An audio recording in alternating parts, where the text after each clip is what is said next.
Om Ajnanatimirandasya Jnananjana Shalakaya Chakshurunmilitam Dhena Tasmai Shri Gurave Namah. So, in the Bhagavad Gita, Krishna speaks to Arjuna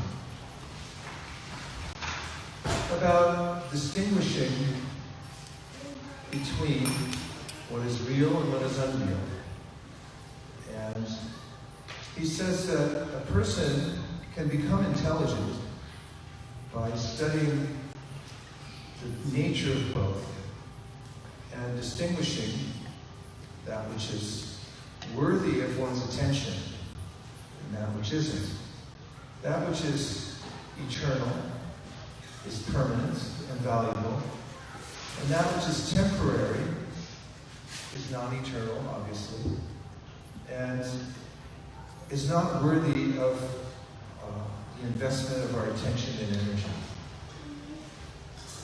And in the Sri Upanishad, a similar distinction is made, which describes that there's a difference between giving one's attention to that which is temporary versus that which is permanent. Anyare bhur sambhavad, anyare bhur sambhavad, anyare bhur sambhavad. Iti shushuna giranam yenas tapicha chakshule. This Sanskrit verse says that the very high-minded philosophers, spiritual philosophers, have discerned that one result is obtained by worshipping the supreme cause of all causes, and then another result is obtained by worshipping that which is not supreme. Now, the word worship is interesting, because it actually comes originally from the word worth. You might ask, what's something worth? What is its value? And when you put ship on the end of a word, it makes it a noun. So originally the word was worthship, but because by Sanghi rules, or by the way languages morph over time to make it easier to say them, the word became worship. But the essential meaning is, where do you give your attention? What you give your attention to that has value? Otherwise, why would you give your attention to it? Because wherever attention goes, energy flows. If you want to invest your energy in something, you might want to decide whether it's worth investing in. Does that sound reasonable? 4 people think so. 5, 6, 7. So one of the philosophical points, which seems like it would be obvious, but it's not. Krishna brings up in the very beginning of the Bhagavad Gita, he says to Arjuna that you should make a study and understand that the body is temporary, and that the animator of the body, that is the spirit that's within the body, is permanent.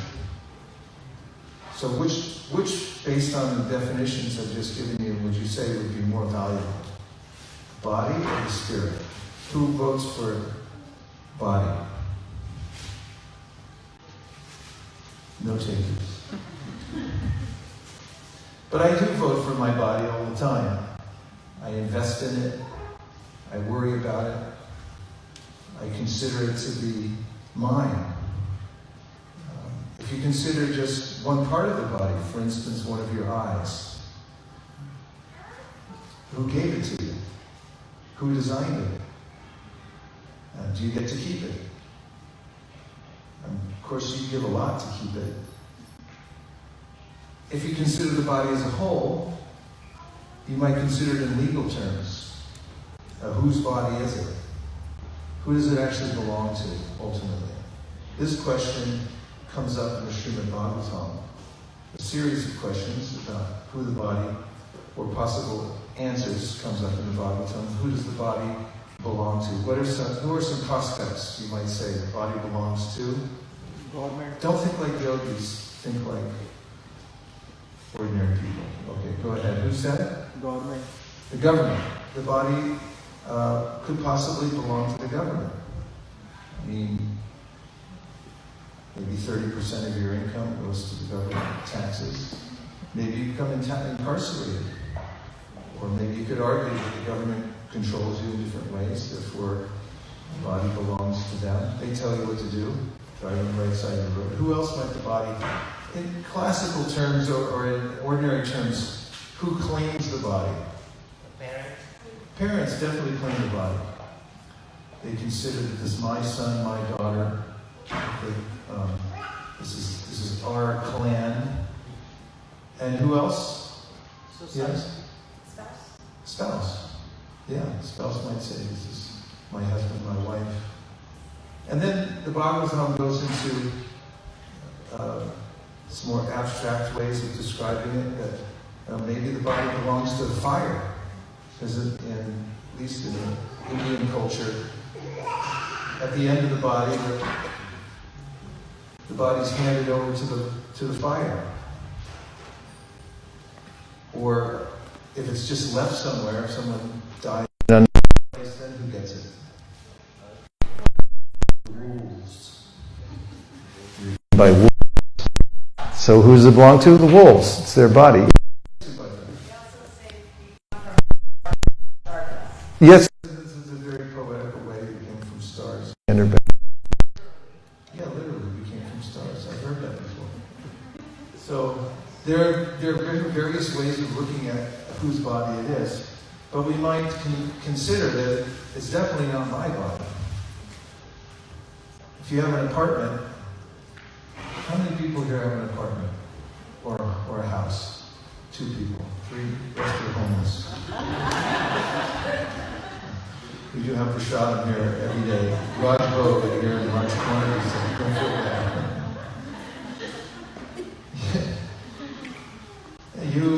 You normally sign some papers, I hope, when you get an apartment or a house. Anyone? When you buy a house, you got to sign a huge stack of papers this big.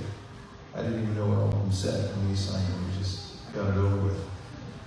And the apartment, what do you have? A lease, right? Yes. Yeah. And are there terms? Yes. What kind of terms? What are the basic terms of the lease of an apartment that somebody has? The length. How long do you get to stay? How long do you generally lease for, any of you? A month? Month to month? A year? 6 months? Yeah, so there are different terms of the lease. And, buy a house, then it's very clear who owns the house. First the bank, while you're paying the mortgage. And then if you take a second on it, second loan, then the different people claim the right to the house. If you stop paying for it, you'll take it back. So, how many of you signed papers when you got this body? Come on, you must have signed a lease at some point. Maybe they put the papers in front of you, and when you were a little baby, you were just born, they put your little pink feet into the ink, and then they smudged it on the page, and it's somewhere on file that says how long you get to lease the body for. Yes? Yes? No. Just say no. No. We didn't get a lease. We have no right of ownership over the body at all. This is a stark reality that I overlook, and I assume entitlement to the body. It's my eye, my ears, my nose. And then I extend it outwardly and I say, it's my country. 'Tis of thee, sweet land of liberty. Of thee I sing. Or my sports team. An even more base level. I wear the hat. And I become elated when my team wins. And when my team loses, suicidal. Especially if you live in the Midwest of America and your team loses. So, or anywhere for that matter, we identify with certain things and we think they're mine. So this, Krishna says, is categorically wrong. We are not the physical body. We don't have claim to it. We can't make claim to it. It can be repossessed at any time. I had a stark realization of this recently. I was waking up from my 17-minute nap, And just as I was coming back into external consciousness, I became aware that my heart was beating. Has this ever happened to you? I mean, were you aware a few minutes ago, be honest, that your heart was beating? Anyone? You weren't sitting there thinking about it, right? Well, I was taking this nap and I was starting to wake up, and I became exclusively focused on the beating of my heart.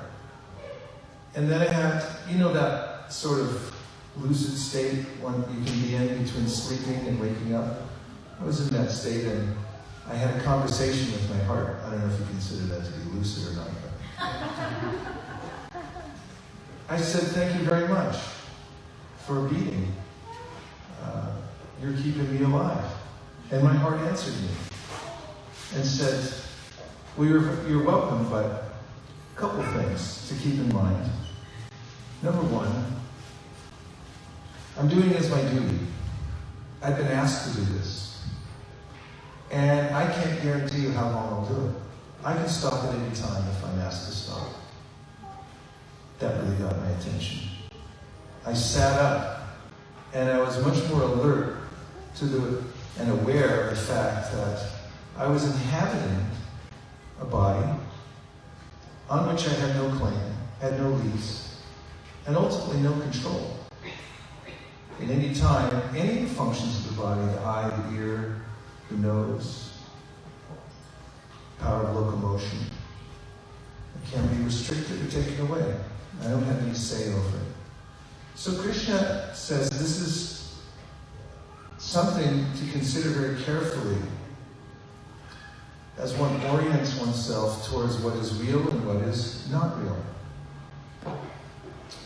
And so this is one of the first tenets of Krishna's teachings. I'm going to give 3 points that hopefully you can take away.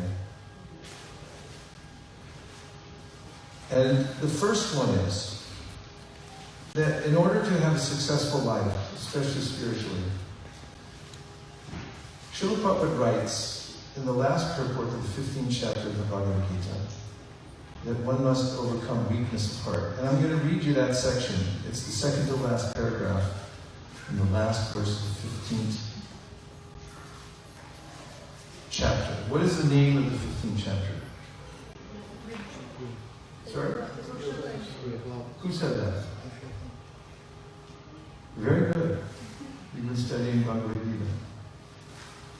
And that was for 10 points. For 20 points, who knows how many verses there are in chapter 15? 20. How many? 20. Okay. 20 points for you.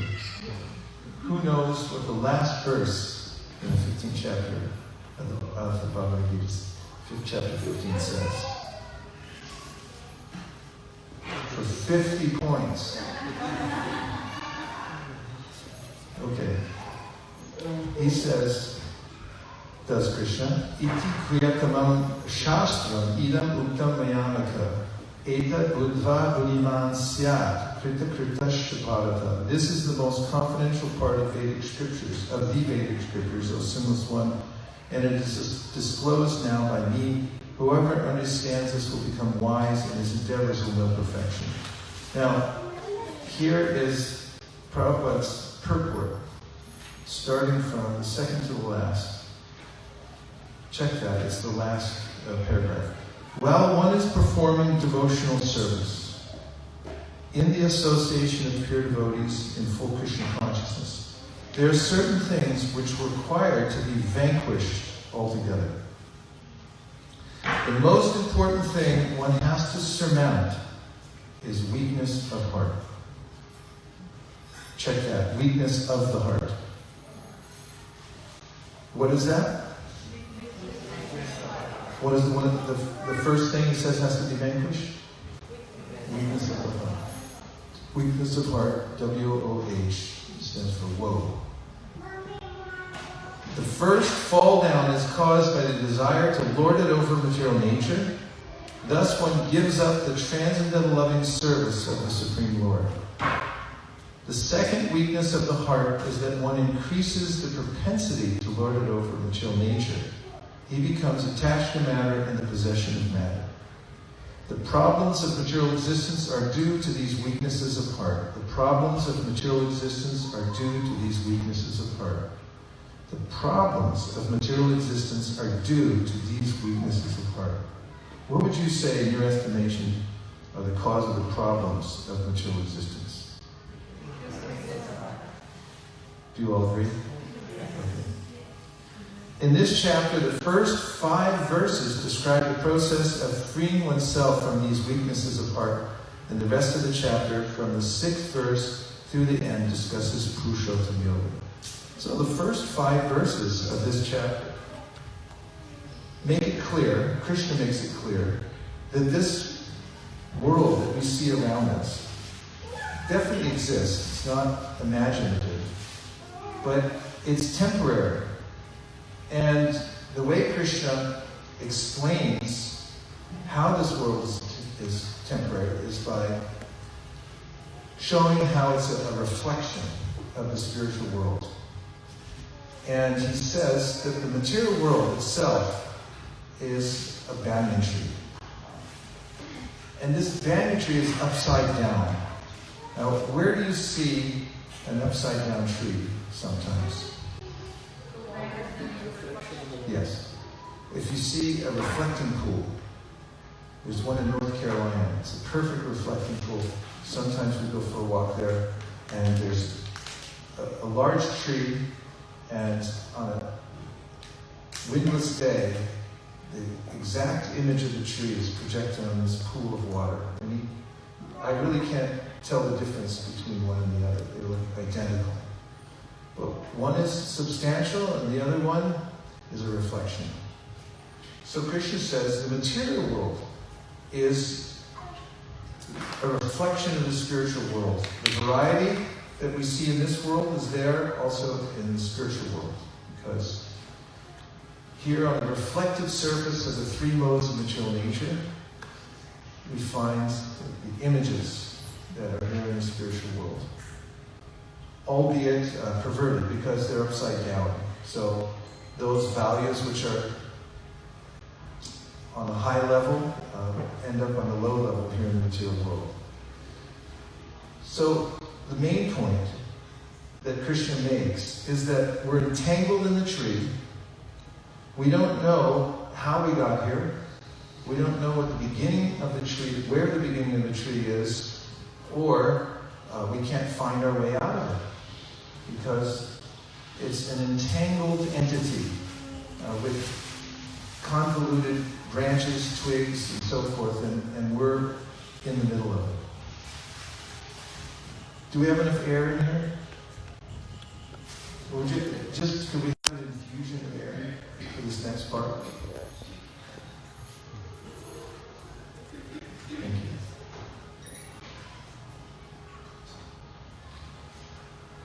So I'm going to finish the first point. I have 2 more takeaways for you to take away, hopefully practical. And then after the first point, I'm going to take some reflections from all of you. So the first point that Krishna makes is, although we're entangled in this tree, or that we are entangled in the tree, and that we should actually, what he says is cut down the tree. And he says we should do so with the weapon of non-attachment. Learn to be unattached to that which is temporary. And we heard the definition of weakness of heart was to become invested in the temporary. To think that this is for me, this is mine. And to become really, actually obsessed with it. This is called weakness of heart. Have you ever heard the expression barking up the wrong tree? It comes from it's a metaphor that comes from the world of hunting. Because people take out dogs to hunt. Sometimes they hunt different kinds of birds. And the dogs will flush out the birds or other kinds of little critters, poor critters. And then they'll chase after them. And I want you to imagine a scenario. The dog is assisting the hunter. There's 2 trees. He sees a squirrel. He was chasing after it. And there's a tree on the right and a tree on the left. And the dog runs. Squirrel starts up the right tree, but midway through he jumps to the tree on the left. The dog doesn't see it. Squirrel runs to the top of the left tree, and the dog thinks he's up the right tree. And then he barks his fool head off, as they would say in Western. He's barking madly up the tree. Now, from the squirrel go the other way, it looks foaming at the mouth, barking, and barking. and this Long pain comes from bark. the tree. So, when I'm pursuing that which is temporary in this world, thinking that I'm going to find happiness in it, that there's something in it for me, Barking up the wrong tree. And I put a lot of energy and I invest myself to get something out of it. But lo and behold, I don't get anything out of it. It's the wrong category of energy altogether. So this absorption in that which is temporary, that's which can actually not reciprocate my energy in the way that I would have hoped to give me happiness. This is called weakness of heart. So Krishna says you should become wise and understand that you've become entangled in this kind of energy and make a distinction, see the difference, that you're not going to get anything out of it. And then he says things. One is cut down the tree with the weapon of detachment. And then he says, after that, you should begin your journey. The journey to find the person who created the original tree and subsequently the reflection of the tree in the material world. There's an original source where it all comes from, who's a person. That's why this chapter is called Purushottam Yoga. It's the quest for the Supreme Person, the origin of everything. That from whom everything else emanated. So cutting down the tree with the weapon of detachment, this is extremely important. And then giving one's energy towards the journey of finding the origin, the reality from whom everything else emanates. And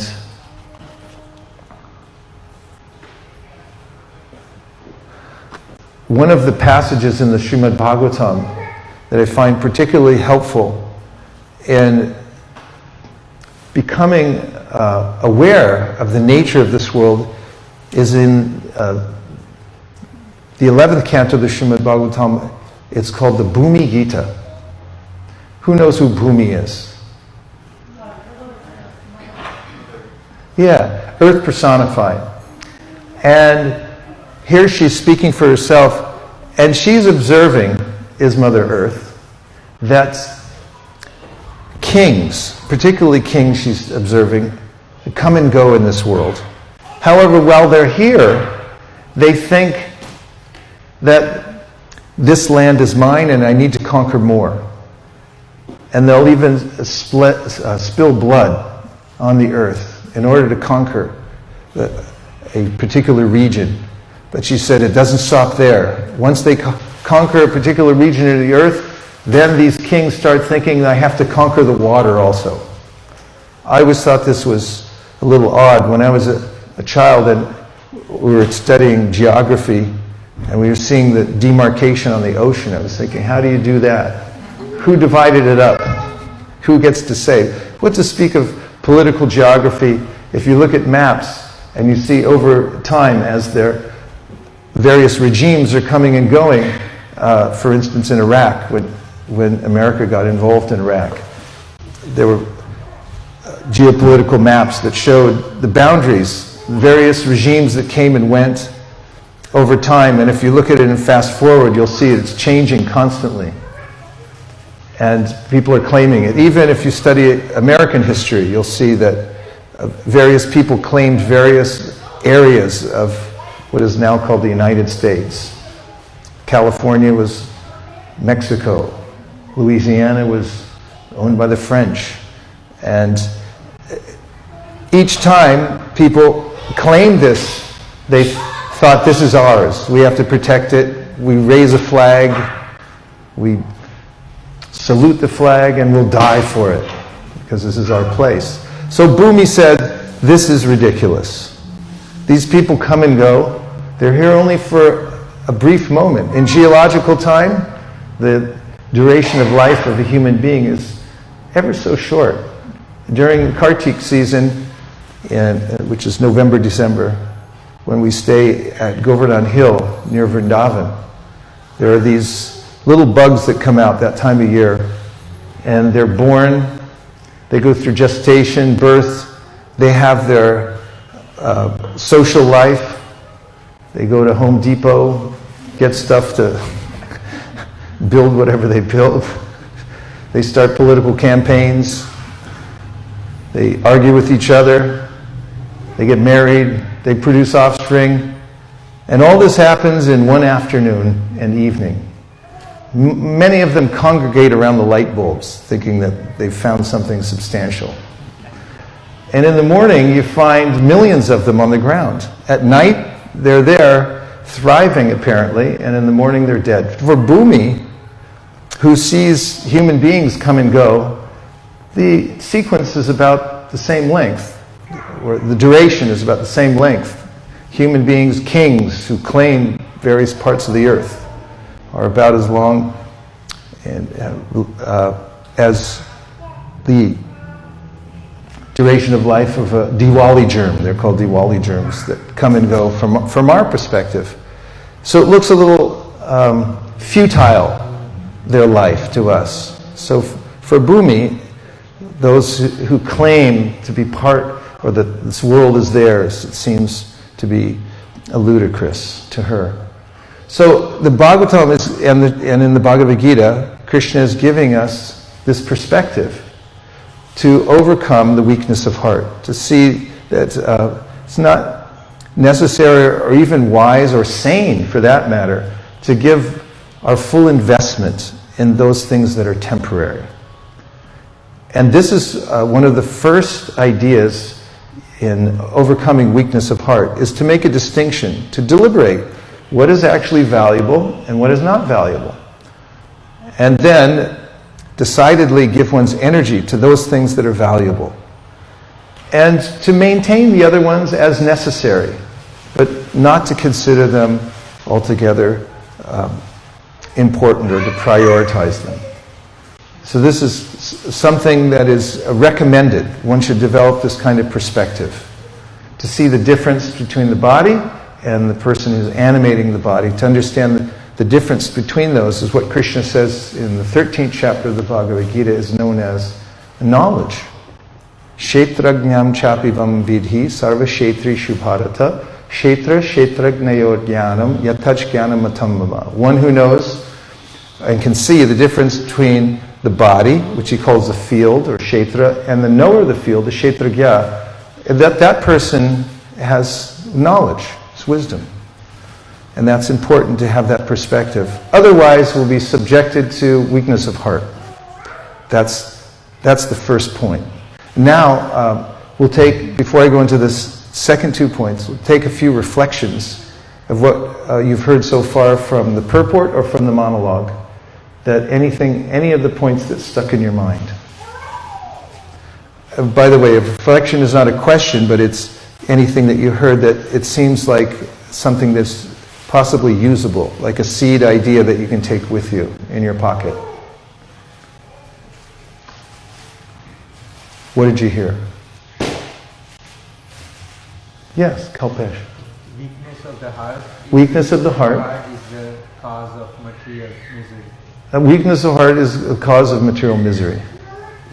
And that one should overcome weakness of heart. It's the first duty of someone who's endeavoring for spiritual advancement. Thank you. What else did you hear? Yes, Catlin. The way to overcome weakness of heart is to recognize what's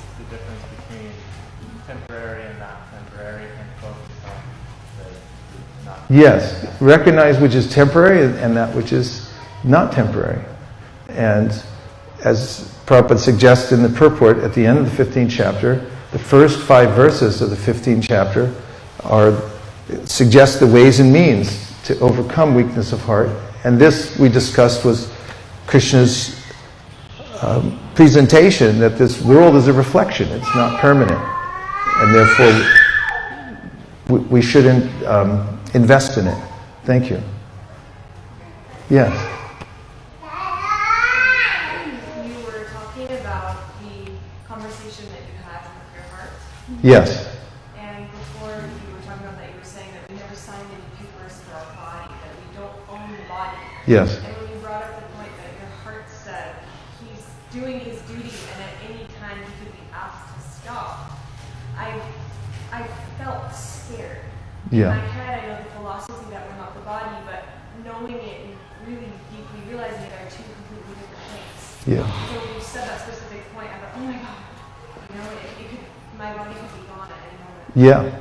Thanks for bringing that out, and I'm glad you picked up the spirit of it, because that's exactly how I felt when I was waking up that day, and I became very acutely aware that my heart was beating, and I started a conversation with it, thanking my heart, and then my heart replied, "You're welcome, but I'm just doing my duty, and when I'm asked to stop, I just have to stop." So, and I really don't know when that might be, he said. And I did have a similar reaction. It was visceral. When I then sat up from my nap, I thought, I better get serious. What other things might you have heard? Vedavid Prabhu. So another way of overcoming the heart is the wisdom of detachment. Yes, one of the ways suggested by Krishna for overcoming weakness of heart in general is detachment, the weapon of detachment. By understanding what is real and what is By understanding what is real and what isn't real. Yes. Thank you. Yes. When you mentioned this banyan tree and how Krishna first recommends that we cut down this tree with a weapon of detachment, Yes. it made me really want to observe what all my attachments are and how they hinder my spiritual progress, because it's like I have a full cup and I feel like I really need to empty it out in order to absorb this process better. And so it made me want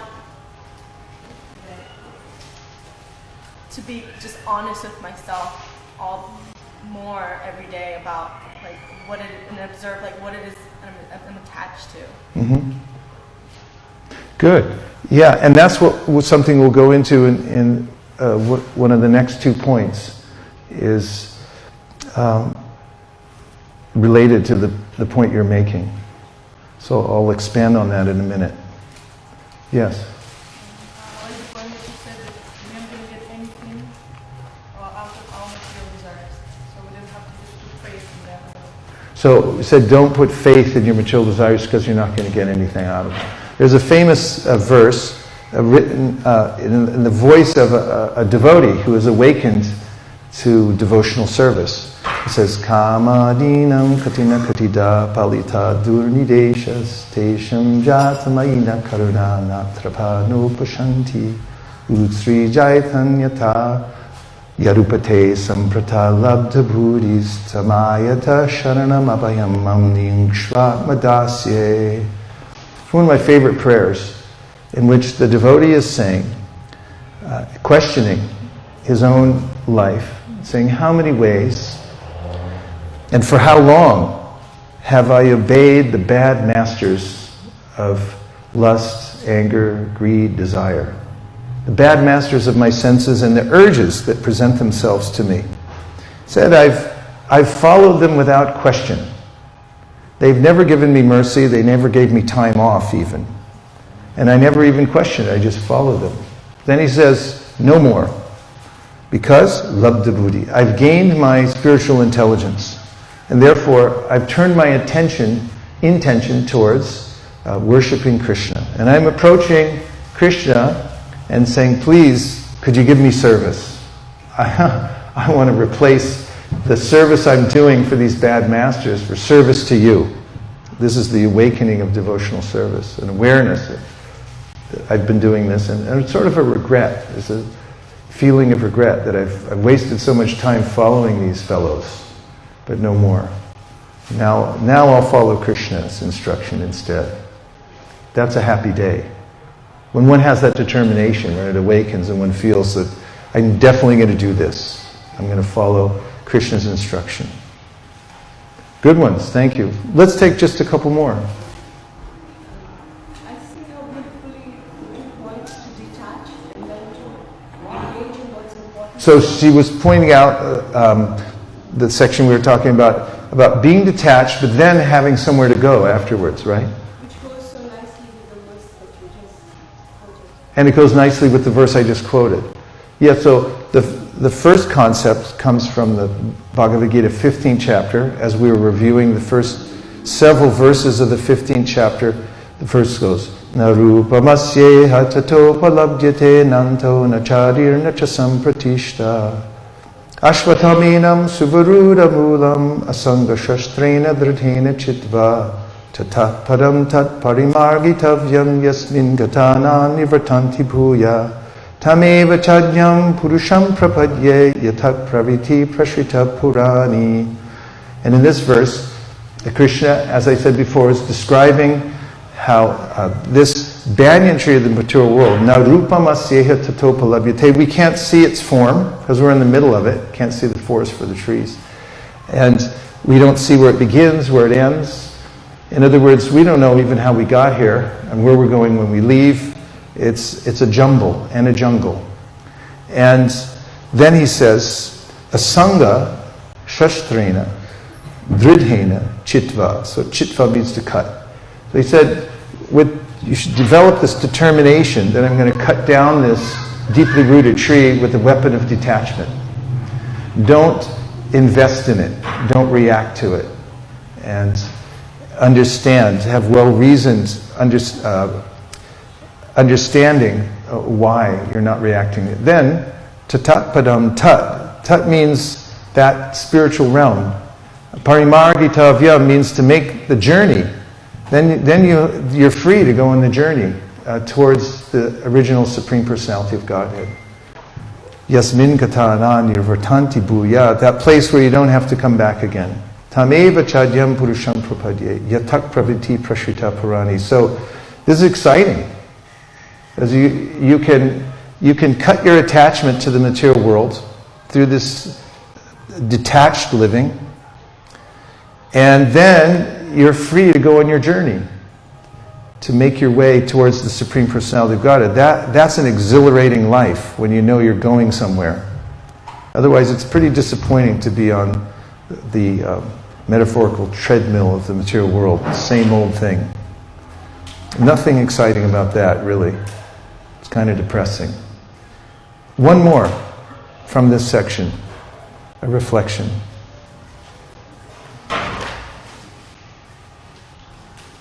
You can do it. I can feel it. Yes? This section had me thinking about how difficult it can be to use that weapon of detachment, and that we do it once at the beginning, but we have of our spiritual journey, we have to keep doing it. It's not like a one and done deal. Yeah. This is, she said that this idea of detachment from those things which are temporary, it's not a one and done deal. You have to keep informing yourself because, and this is a point that Haridas Thakur makes when we are chanting Hare Krishna, which is really investing in that which is permanent and eternal. And there's a lot of discussion about how the holy name actually is the real substance. However, he says each day, before you chant, while you chant, after you chant, you should re-inform yourself that this, what your relationship is to the material world. And basically it's a very superficial relationship. In fact, in even more stark terms, the Vedas say asango khyayam purushaha, a living entity, you have nothing to do here in the material world. There's nothing for you here. Nothing to see here. Move along. In fact, when we were just in Mayapur, we were visiting the samadhi of His Divine Grace, Srila Bhaktisiddhanta Saraswati Thakur, and there's a pathway we go down to get there with our yatra, and one of my favorite signs in the Dham is there. And there's a place that looks like you might want to walk in and see it, but there's a sign outside that says, "There's nothing to visit here." And I always feel like that should be on the periphery of the material world. Probably is. I ignored it and just barged in anyway. But this is sambandha gyan, understanding that my relationship with the material world is ephemeral, or it's superficial. It's not something that I can invest in and get anything, no return on investment here in the material world. It's all risk and no gain in the material world. Spiritual world is all gain and no risk. So then sambandha gyan means understand, where do you come from? Where's the real value in life? Where's our real relationship? And so you make an excellent point. This is not something that can be done haphazardly. It must be done methodically. And therefore the practice of devotional service and this overcoming of weakness of heart requires a process of regular hearing, consistently hearing from the Bhagavad Gita and other literatures like Sri Upanishad, which remind us again and again that there's a substance and non-substance. And if you, as we said earlier, anyarevahur sambhavad, anyarahur sambhavat, iti shushumatiranam yenas tadvichakshire. One result is obtained by worshipping the supreme cause of all causes, and another result is obtained by worshipping that which is not supreme. Now, we are fairly results-oriented. We want a result. And part of deliberation, which is what one must do when considering one's relationship with this world and our relationship with Krishna, to deliberate means, in part, to understand the consequences of my decisions and my actions.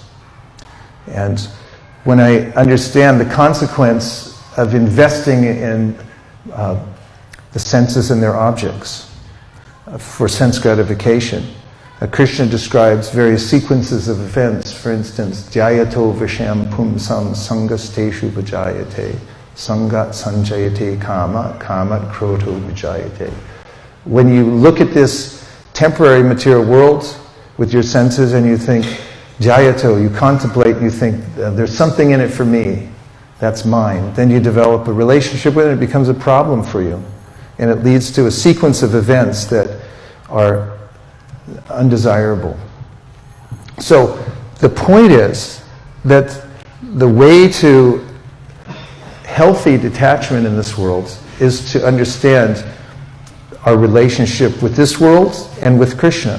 And the more I hear about it and the more consistently I hear about that relationship, the more I develop my determination to give my energy to devotional service and to live a balanced life otherwise, but the healthy life is meant specifically so that I can invest more energy in devotional service. This is mentioned in the Srimad Bhagavatam. Kamasya nendriya pritir labo jiveta yavata jivasya tattva jignasya narto yashcheha karmabi. The verse says that it's nothing wrong with living a balanced, healthy life, but you should do so that you'll have sufficient energy and mental alertness so that you can inquire about the absolute truth.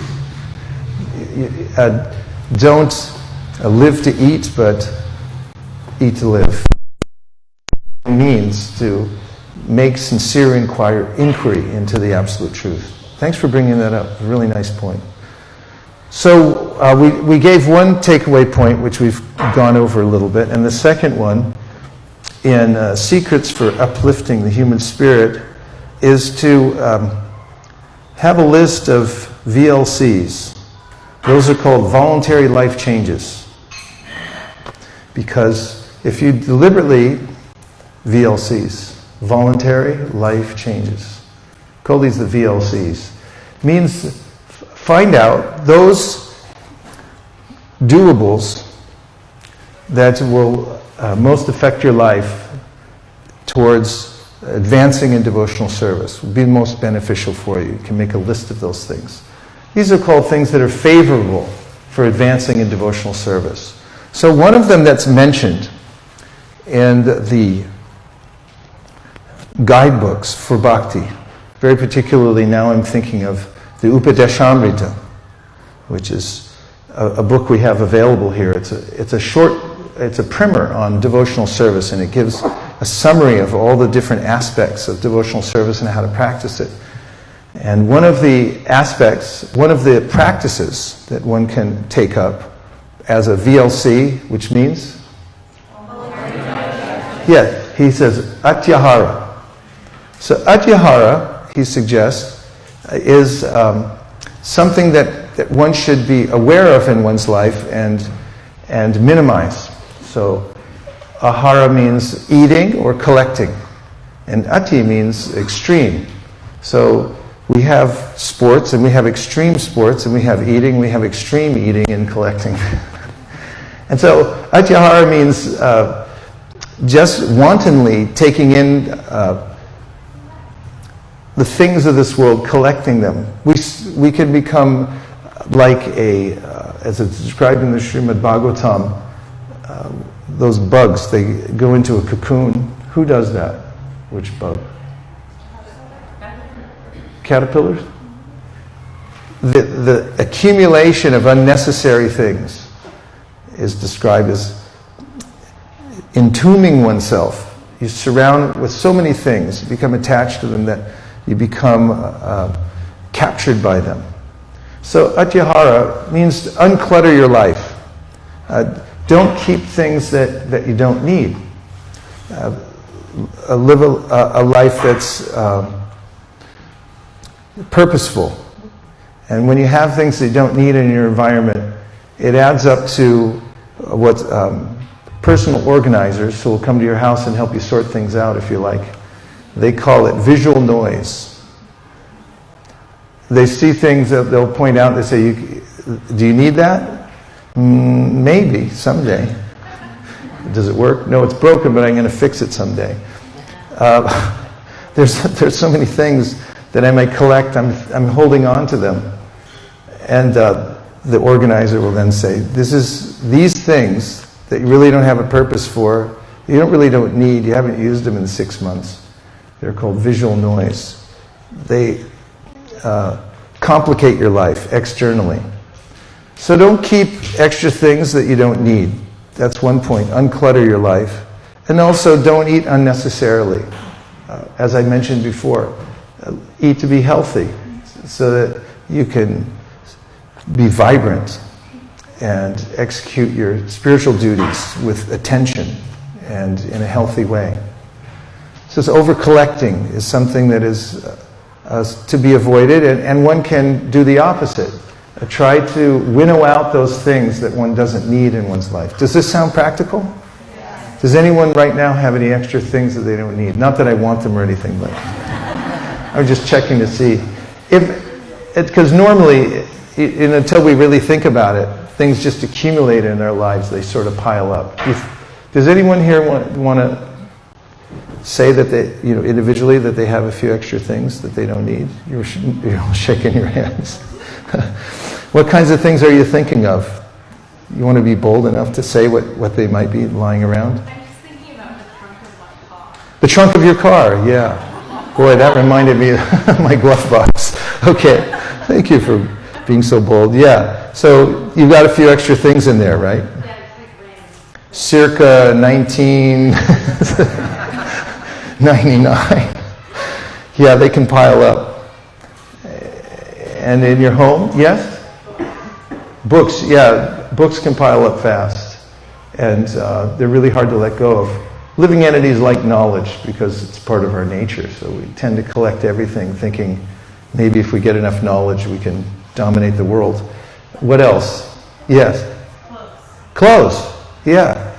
Clothes, my image. Some people, like entrepreneurs, sometimes they'll They'll only wear the same thing every day. Like Steve Jobs did that because ostensibly he was, being a minimalist. So I don't have to think about, like, what style, does this fit, doesn't it fit? It's a great aggravation to the mind. What the speaker did get started on the hairstyles. I noticed going around different cities in America to distribute books and store to store, visiting our friendly entrepreneurial people all around the world, that what's maintaining the American economy is nail shops, because there seem to be a lot of them in every city. They're very popular. People are in there. What color nail? There's millions of different colors to worry about. Did you get it right? And so forth. Many of these things are superfluous to one's ultimate interest in life. I'm not talking about, just a bland existence and no aesthetic beauty, but not becoming overwrought with these kinds of considerations in Atyahara. Was there one more? Someone had their hand up. I think we've got a fair sample. Yeah, go ahead. I have this sewing machine that I swear that I'm going to use, and I haven't used it in like 5 years. Everyone has some sewing machine or a typewriter or something like that. Or a keyboard. I'll find the plug someday. Face it, they don't make it anymore. They move on. Electronics, it's over, that era, which was 3 months ago. Now it's a new thing, but it piles up and it causes consternation in our life. Yes? Well, I can bring one example about the bag. We have so much stuff in the bag. And Yes? And it's really heavy and it hurts you actually. Yes. And half of it. She's saying bags, you're carrying bags and it's so heavy it starts to hurt, you're carrying it. And if you really check, half of this. You really check, and then half of it is just stuff that piles up. It piles up everywhere. Anywhere where there's a space, it piles. In fact, when we go around and present Srimad Bhagavatam door to door, it's one of the most joyful exercises you can do is go around your neighborhood and meet people and introduce yourself and make friends with them, and then offer them various options for spiritual advancement. One of them is they can take into their home a full set of Srimad Bhagavatams. Would you like to know what the number one reason people say that they can't take the Srimad Bhagavatam into their home? It's not cost. What do they say? Huh? No, it's not even the religious part. It is, by far, people say, I don't have room for it. Well, I have a picture, actually, that I show in one of my seminars where we went to a home, they invited us in, big mistake, and we started showing them the Srimad Bhagavatam and talking to them about it, and they were fairly convinced, but then they pulled out the old excuse, which was, we don't have any space. And I said, well, let me just have a look around and see. They were really nice people, so they didn't mind. And I found a whole shelf full of junk. And I said, what, do you need this? And they go, well, not really. And then I said, do you need that? And they go, not really. And one thing, it led to a chain reaction. It's like, get rid of all of it, and they were all there cheering on the mother, like, take it all out. Old games, brushes, half-filled liniment bottles. They didn't even know if it still worked. All that stuff went out, and they cleaned the shelf, and then they put this whole set of Srimad Bhagavatams, and we took a picture. There it is. And so, one of the ways in which we can actually attain focus in our life on our devotional service is the avoidance of over-collecting. Get rid of things. You'll feel lighter externally, and your environment will be more conducive for contemplative living. So you can actually think about higher things. So do yourself a favor. Get rid of a few things. Could we get a little sankalpa, determination? You go home today, find 3 things that you can get rid of. And recycle properly. Or it's pretty cruel to give them to other people who are pack rats. Don't do that. Or you can give it to a charitable organization. But what do you think? Would you like to try it? Yes. Okay, about 5 people are into it. Yes, okay. Yeah, so try it out. That's very practical, and it starts the process in a very practical way, because you always have to take a first step, and you start thinking, like, what do I actually need? And so these great teachers of bhakti give us permission to examine our life in a practical way. Now, internally, there's also a way in which we can unclutter internally. And I want to give you a simple model. It's not my own idea. I borrowed it from a great thinker who offered a simple model, the way to sort out your thoughts so that you don't over-collect thoughts that can cause you a lot of problems. Does that sound enticing to anyone in this room? Yes. Okay, 83% of you. So this model I borrowed from the author, great thinker Stephen Covey, and he gave us these circles. And you imagine one big circle, and then a smaller circle within the bigger circle. Does everyone have that? So now, in the inner circle, we have what's called your circle of influence. That means things that you can actually do something about. You can they're actionable. You can actually make some change very practically. And then the bigger circle, by far, much bigger, is called your circle of concern. Are there any things that you're concerned about right now that you can't do anything about? Anybody want to name one? Just give us an idea. The Mueller report? Okay, yes. Can't do a thing about that. It's just out there and there's nothing you can do. Yes? Security of job. Security of job. Not much you can do. If you come in one day and there's security guards there, they have a little box, they said you're out of here. That's it. We got to go. Yes? Aging? Yeah, aging. You can fight back a little bit, but it's gonna go on. Yes. Fear of losing people. Fear of losing people. Yes. Health. Health. Yeah. Obviously, we can make some endeavor to keep up our health, as we said before, live a healthy, balanced life, but not inordinately to the point where we're overextending ourselves in certain areas. But if you look carefully, you'll find that there are myriad concerns and worries that occupy our minds every day. And they flow in constantly. And if I live in that realm of concern, then really I'll be distracted from my main purpose in life, which is to think about the holy name and to think about my service and so forth. Therefore, it's helpful to unclutter one's mind, to then consider when a worry comes up, is this actionable? Is it something that's within my influence? And if it's not, then let it go and move into the circle of influence. Find out what are the things that you can do something about right now. And one of the thoughts that we had this morning, we were having a discussion in a spiritual group, was that one of the primary things that each one of us can do to solve most all of our problems in life is to start with a spiritual base every day. And that would include giving focus to chanting the Maha Mantra, the Hare Krishna mantra. This is a purely spiritual activity, and if one gives full attention to it, it helps to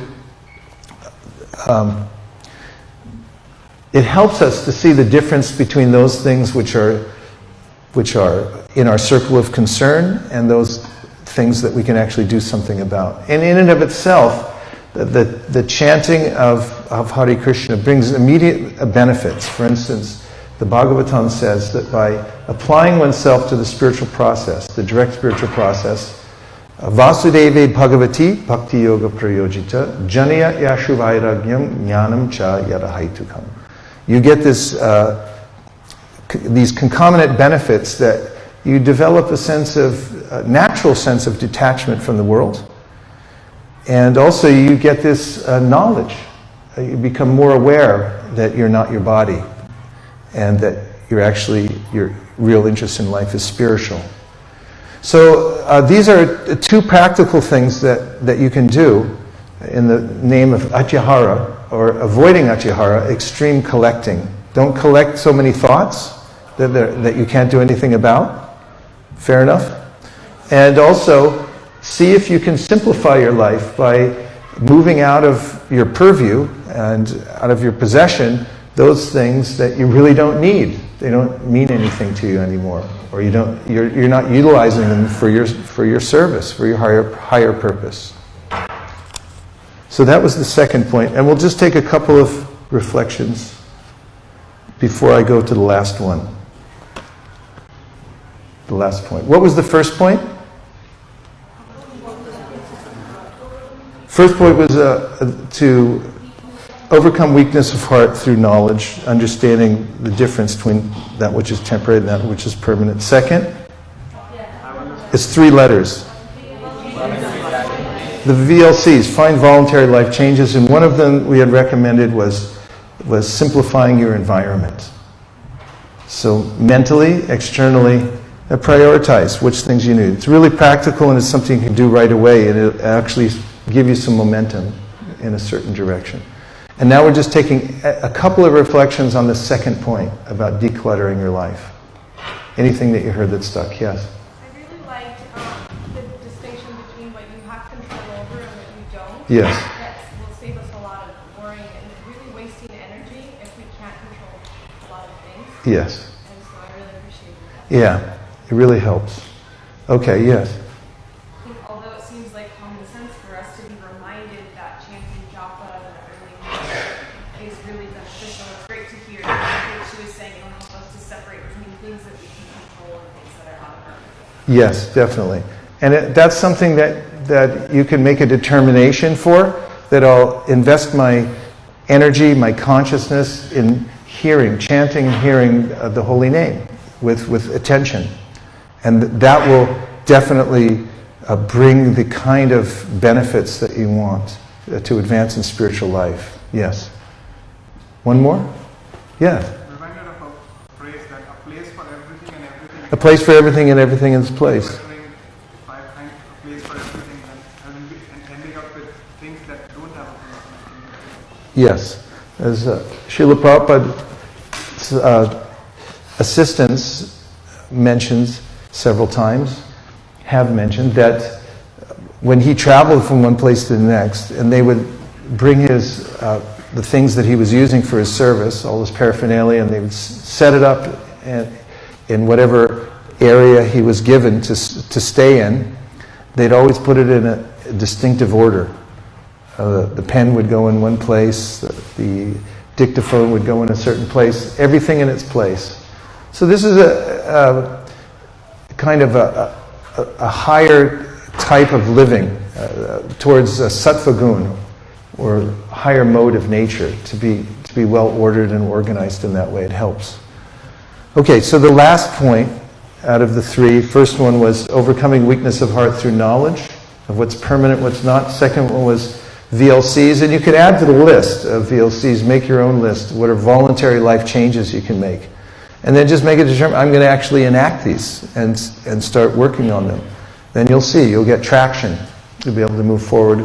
The third is that, I'll start with a question. Is there anything that you're being subjected to in your life right now that you don't like?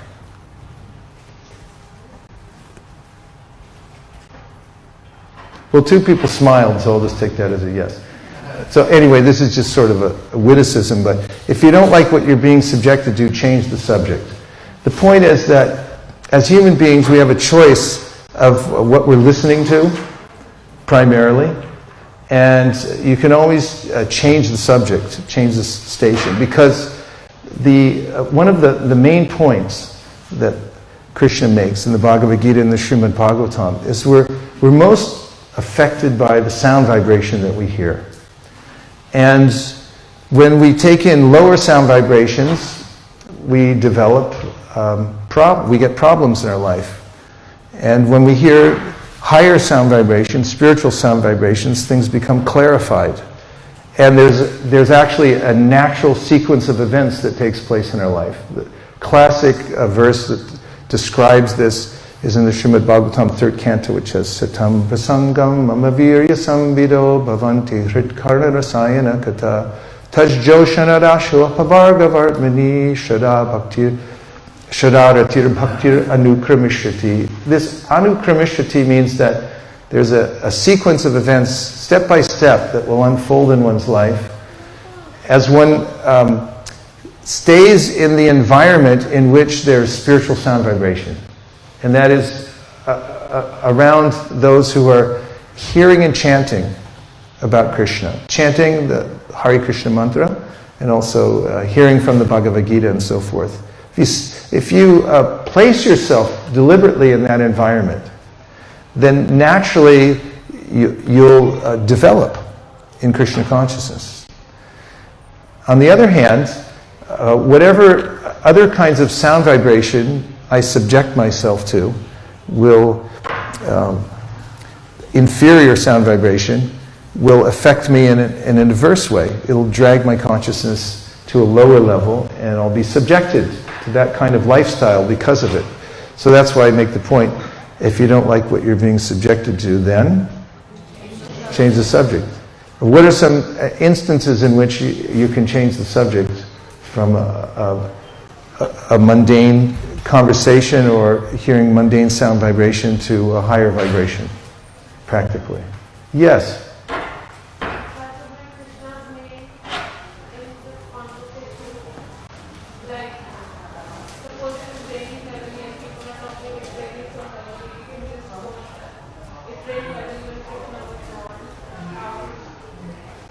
So, I can't exactly hear what you're saying, but I'm intuiting it's something about if there's a conversation that you're having with some people that is more or less like gossip or something, and then if you happen to turn the conversation the other way or just leave the scene. Her point was that Oh. you said it's raining outside. Oh, it's raining outside. You could say when Krishna was born, it was raining heavily too. I see. So to inject some Krishna. You could inject Krishna Katha into conversations, and that might work with very Krishna conscious people. Yeah, there's a real art to doing that without becoming the most annoying person in the room. But it is the point I'm making, so I have to live with it. But the fact is that is the way that one changes the subject in one's life. You have to fortify yourself. For instance, if you know you're going to go somewhere where you have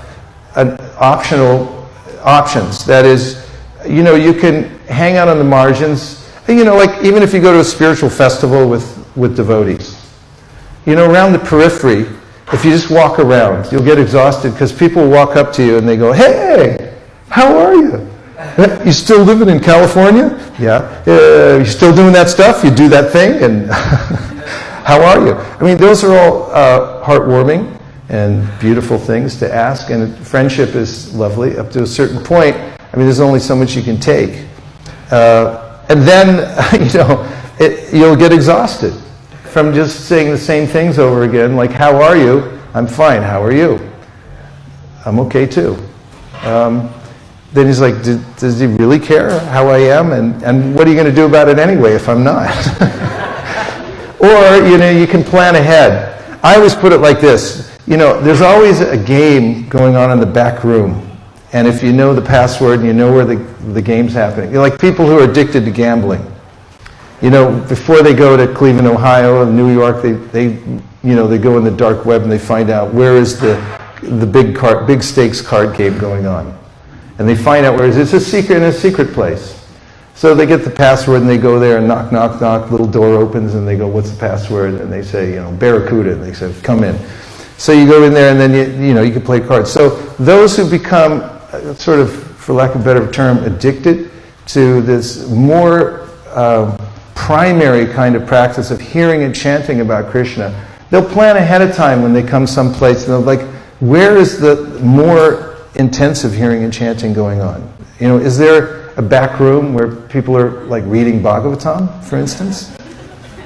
Like even in Kartik in Vrindavan, you can go there, and if you just walk around the Krishna Balaram Mandir all day, first of all, it's like roller derby. People will be, bumping into you because there's so many people, and the conversations maybe on the periphery will be light. But if you find out, is somebody having a class in their room? Is there something going on somewhere where I can hear directly? Then your benefit is infinitely more. And this is what I mean by change the subject. It's the simple process. Find out how to tune in to the higher vibration, to find out where that back room is, where it's taking place. So that's my final point. I made 3 primary points. Hopefully, the first one was mildly philosophical. The second 2 were, at least the second one, it was very practical, I think. And the third one is sort of both. And so I'll just take a couple last reflections, because I think we've come to the end of our time together, right? 7:30? Mark, as long as you want to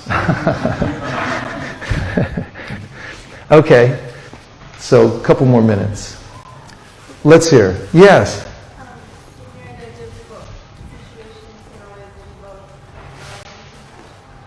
When you're in a difficult condition, then you can. You can always invoke love and compassion. Yeah, you can, and this is sort of one of the purposes of a devotee in life, is to think how to do good for others. In fact, Prabhupada mentions this in one of his purports in the Bhagavad Gita. He said the best way to control the mind is to think about how to do good for others. And if one studies the science of how to do good for others, what is the best thing that I can do for others? The suggestion there is by giving them the wherewithal to learn about Krishna and to practice devotional service, then this is a good occupation. One can combine one's service to Krishna with the very beneficial acts of doing good for others, reaching out. Thank you. Nice point. A couple more. Reflections can just be in general, because we're winding down now. We'd like a few winners here at the end. Yes? Maharaj, before when we get the appointment, we sign the lease. Yes. And we buy the house, we sign paper sign. Then we board, so we don't sign the lease. That's right. So can you explain a little bit? Yeah, well, we started with that in talking about remembering that you've got a body, but do you have the papers somewhere for the lease? Do you know how long you get to keep it? I mean, it must be somewhere. It's in the car, or maybe you left it at home. You probably don't remember signing it. Maybe when you were a baby, they put your little baby foot in some ink and they blotched on the page to say, this is how long you get to stay. But we don't have that. So remember that we've been given a gift. And we don't know how long we get to keep it. But while we have it, it's best to use it for our highest benefit. There's several verses in the Srimad Bhagavatam. Labvam sudurlabam idam bahu sambhavante manusham artadam anityam apihadhira. So that a sober person understands, or one should be sober and understand, that it's very rare to get a human life. Labham sudurlabham. It's very, very rare to get this opportunity, to have this vessel. Bahu sambhavanti. You get it after many, many lives. Many lives where you don't have the opportunity to make your own determination, to be self-determining and make good decisions towards spiritual life. It's anityam. It's temporary, but it's artadam, it's highly valuable. So take advantage of it while you have it. And another similar one is that Drideham adyam sulabam sadurlabam plavam sukalpam gurukarnadaram. This verse says that the human body is a boat. And the boat, Drideham adyam sulabam sadurlabam, it's saying it's very rare to get this vessel. Plavam sukalpam gurukarnadaram. Mayana kulena nabastave terita. Boat, it goes, you need to have a captain. So get a good mentor, captain, who can advise you how to cross the ocean. And also it says you need favorable winds to ply the boat across the water to get to your destination. And the favorable winds are the instructions that you get from the Bhagavad Gita and Srimad Bhagavatam. So help yourself by getting the winds in your sail and so forth. Last one. Yes, Tukaram Prabhu for the close. Maharaj,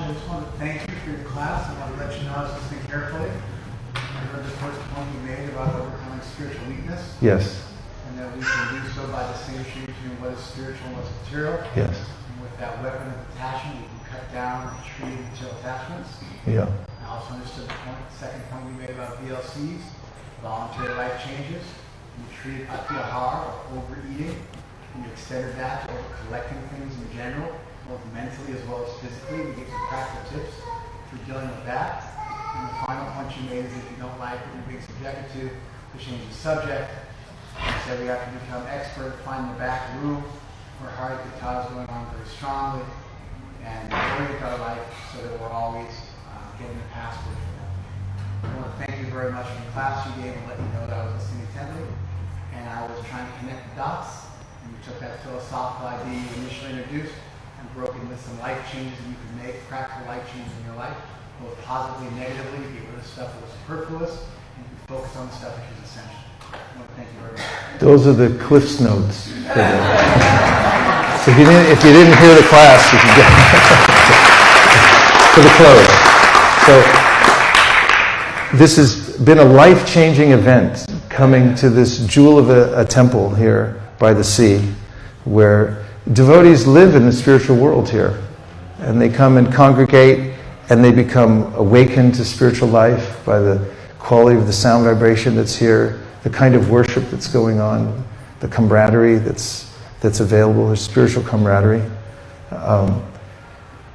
It's a heartfelt visit that we make here every year to the Mahagaur Purnima. Can't believe our good fortune of being invited yet another year to be here with all of you. Thank you very much to Karam Prabhu for hosting us, for bringing us, for encouraging us, to Rupanuga Prabhu and family for taking such good care of us and everyone else. And you're all very, very fortunate to have this oasis to come to. And if you continue, despite whatever complexities you have in your life, and every community, I guarantee you, all over the world, has its complexities. Because it's the way of the world. If you persist and you become consistent in your practice of devotional service, despite whatever seeming difficulties are there, you'll transcend the entire material world and get the great gift of going back home, back to Godhead. And I look forward to seeing you all again as soon as possible. And I'm speaking on behalf of my wife, Meera Kuladevi Dasi, as well, I think. Yes? Okay. So we make a prayer to Sri Panchatattva and Srila Prabhupada. I pray that to become free from envy and to be a well-wisher of all living entities, to have full gusto through spiritual intelligence to take up the process of Krishna consciousness and to help to give it to as many people as possible throughout the world. Everyone agrees with the sentiment and details of this prayer. Please say Hare Krishna. Thank you very much. Vanchakalpadivishya, Kripasingadevita, Patitanam Bhavanidev, Vaishnava Namaha.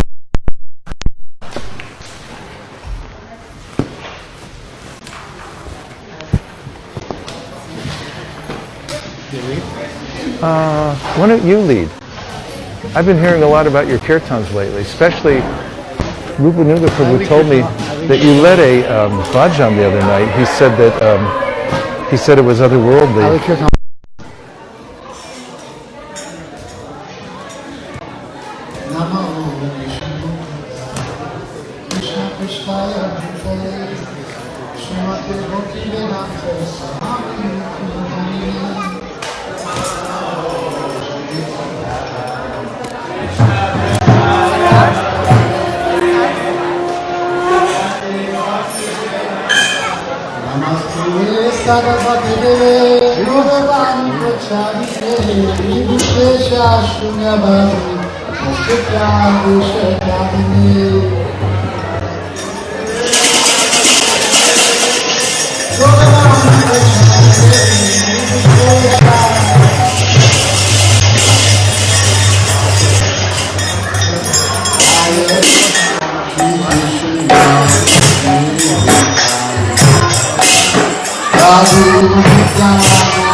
Natchery Armarman, Natchery Armarman, Natchery Armarman, hey, Natchery Armarman, Natchery Armarman, Natchery Armarman, Natchery Armarman.